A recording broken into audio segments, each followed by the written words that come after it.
Audio Jungle.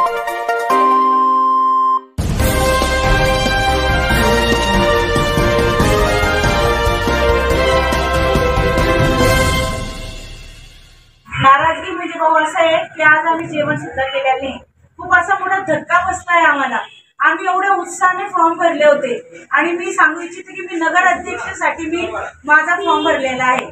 माझी इच्छा होती की मी नगर अध्यक्ष बनावं, कारण की एससी राखीव भुसावळ असल्या कारणाने मी सुद्धा पदाधिकारी 17-18 वर्षापासून सामाजिक आणि राजकीय क्षेत्रात काम करते.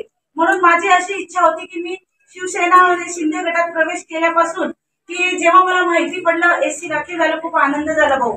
आमच्यासारख्या महिला खेड्यापाड्यांवरती उन्हातान्हात काम करतो, तर आमची बी इच्छा होती की आम्ही सुद्धा काहीतरी पद भुजवावं. परंतु जेव्हा आता आम्हाला वेळ आली की आम्हाला सुद्धा तिकीट मिळायला पाहिजे, आम्ही सुद्धा काहीतरी पद भुजवावं, अचानक हे असं झालं की याच्यामध्ये युतीमध्ये सांगण्यात येत आहे की 5 किंवा 6 जागा सोडण्यात येतील. परंतु जे आमच्यामध्ये उमेद होती, इच्छा होती, सर्वांनी फॉर्म भरले. सगळे उमेदवार 54 उमेदवार भाऊ सांगताय, यांनी इच्छुक म्हणून फॉर्म भरले. यांनाही अपेक्षा होती कुठेतरी की आम्हाला तिकीट मिळेल आणि आम्ही शिवसेना गटाकडनं निवडणूक लढू. परंतु तसं काही झालं नाहीये आणि पूर्ण असा खुलासाही होत नाहीये की या पार्टीचे इतक्या लोकांनाच तिकीट दिले जाईल. माझ्या मतानुसार भाऊ, शिवसेने गटामध्ये असे बलाढ्य आहे कार्यकर्ते की जे चांगल्या मताने निवडून येऊ शकतात. अशा लोकांना जर तिकीट दिले तर आम्ही शिवसेनेचा भगवान नक्कीच आम्ही नगरपालिकेवरती पडतो आणि ही इच्छा आमची आहे. तर युतीमध्ये मी गुलाबराव पाटील साहेबांना विनंती करते की त्यांनी आम्हाला सर्व कार्यकर्त्यांना आमच्या संभ्रमामधून बाहेर काढावे. त्यांनी असं अचूक आम्हाला काहीतरी उत्तर पाठवावे की आमच्या मनाचं समाधान होईल त्यांच्या उत्तराने, म्हणजे आम्ही थांबू शकू.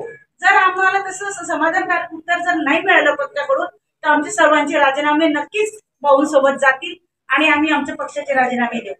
आमची की जर युती झाली आहे तर जे लायक उमेदवार आहेत त्यांना तिकीट देण्यात यावे.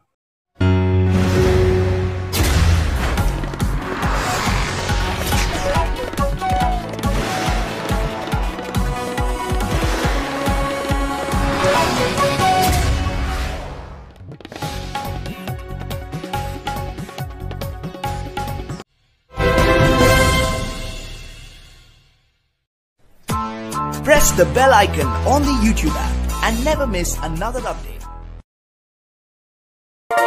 Audio Jungle.